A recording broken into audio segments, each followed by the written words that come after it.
देखिए, मल्लापुरम जो है वो एक ऐसा डिस्ट्रिक्ट है जो पूरे देश में शायद सबसे ज़्यादा डिस्टर्ब्ड है, जो रोज़ के रोज़ एक ना एक कांड मल्लापुरम से निकलता है। ये जानवरों को तो मारते ही मारते हैं। वहाँ के पंचायत लोग हाथियों को ही नहीं, वो जहर फेंक देते हैं, हज़ारों जानवर एक साथ मर जाते हैं, चिड़ियों को मारते हैं, कुत्तों को मारते हैं। वहाँ रोज़ के रोज़ मारा पीटी होती है। इतने सारे औरतों को मार चुके हैं। ये हिंदू मुस्लिम लड़ाई करके लोगों के बाजू काट देते हैं। बहुत भयानक स्थिति है मल्लापुरम की, और ऐसे लगता है केरला की सरकार उनसे डरती है, क्योंकि वहाँ कोई कार्रवाई होती नहीं है। जो सबसे कमज़ोर एडमिनिस्ट्रेशन के लोग हैं उनको मल्लापुरम भेजा जाता है। अब सवाल ये है कि केरला सरकार करती क्या है। हर साल 600 के करीबन हाथी मारे जाते हैं केरला में, यानी कि हर तीसरे दिन एक हाथी मरता है, और वो भी मंदिर इनको मारपीट करके मारते हैं। ये इनको परेड पर ले जाते हैं धूप में, और अगर वो घबरा करके इधर उधर घूमते हैं तो उसी वक्त उनको मार देते हैं। उनको रखते हैं और उन इंश्योरेंस लेते हैं, और फिर उनके ऊपर जंग भरे कील लगा देते हैं ताकि उनको गैंग्रीन हो जाए और फिर वो मर जाए और उनके नाम पर इंश्योरेंस ले लें। इनके ऊपर बेड़ियां डाल करके पानी में डुबो देते हैं।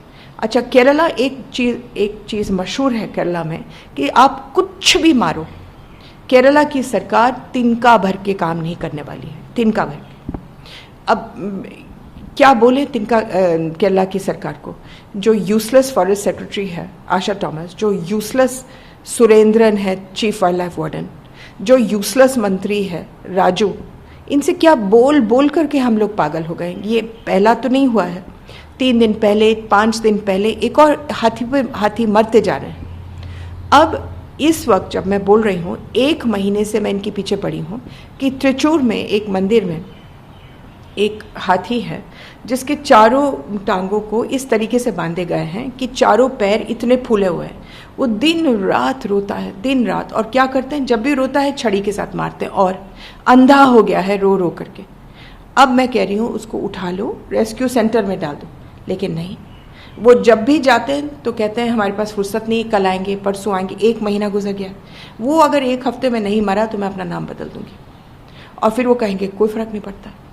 मैम, आपको लगता है कि जो फॉरेस्ट ऑफिसर्स हैं उनके खिलाफ एक्शन होना चाहिए, और जो मंत्री हैं उनको भी मैं कह रही हूँ सर, ये जो सारे फॉरेस्ट ऑफिसर्स हैं जिनके नाम मैंने निकाले, उन सबको निकाल दिया जाए।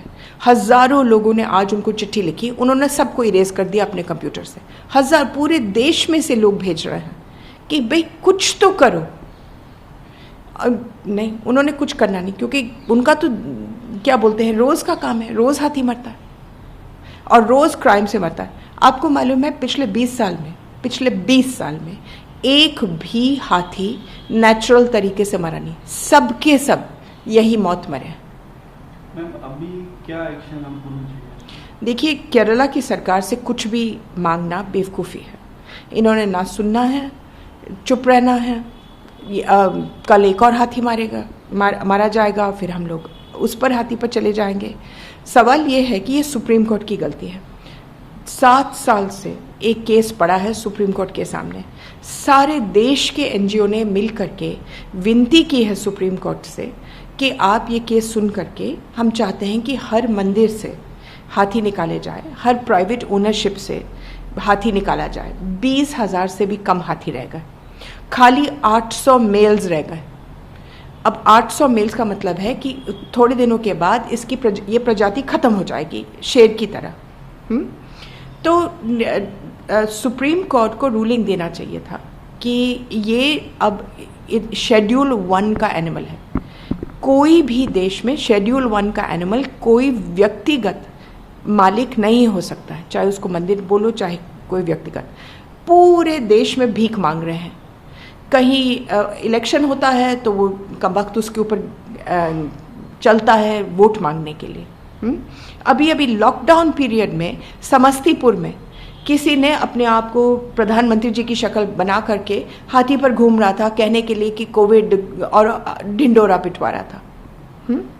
तो ये हाथियों को इस तरीके से इस्तेमाल करना पाप है। हाँ, ये प्रजाति ख़त्म हो जाएगी तो कम से कम 300 पेड़ भी किस्म के पेड़ गायब हो जाएंगे, जो देश के लिए बहुत ही खतरनाक है। मैं कहती हूँ सुप्रीम कोर्ट केस तो सुन ले, उस पर रूलिंग तो दे दे। मैम, राहुल गांधी जो है वो केरला रिप्रेजेंट करते हैं। मैम, आपको लगता है कि उनको अभी इस बात पर कुछ एक्शन लेना चाहिए, वहाँ पे बात करें? क्या आपको उनको अब उन्होंने खुद चुना था वो जगह और आराम से वो जीत करके आए। वो खुद, अब जब खुद चुना है तो बजाय कि पूरे देश को ठीक करे, वो अपने क्षेत्र को ठीक करे पहले। मैम, उनको आपको क्या सजेशन है कि क्या उनको अब करना चाहिए अपने इस समस्या को सुलझाने? पहले तो वो सारे ऑफिसर्स का बदलाव या उनके ऊपर सस्पेंशन या कुछ करना चाहिए। दूसरा, पूरे टास्क फोर्स वहाँ भेज करके पता करें कि किसने ये कौन दरिंदा है जिसने ये किया है। तीसरा, एक लॉ पास करे केरला कि कोई भी प्राइवेट ओनरशिप नहीं होगा, वो अपने आप कर सकते हैं, उनको इंतज़ार नहीं है सुप्रीम कोर्ट का। और चौथा, रेस्क्यू सेंटर्स बना करके सारे जो बहुत ही पीड़ित जानवर हैं उनको रेस्क्यू सेंटर्स में भेज दें।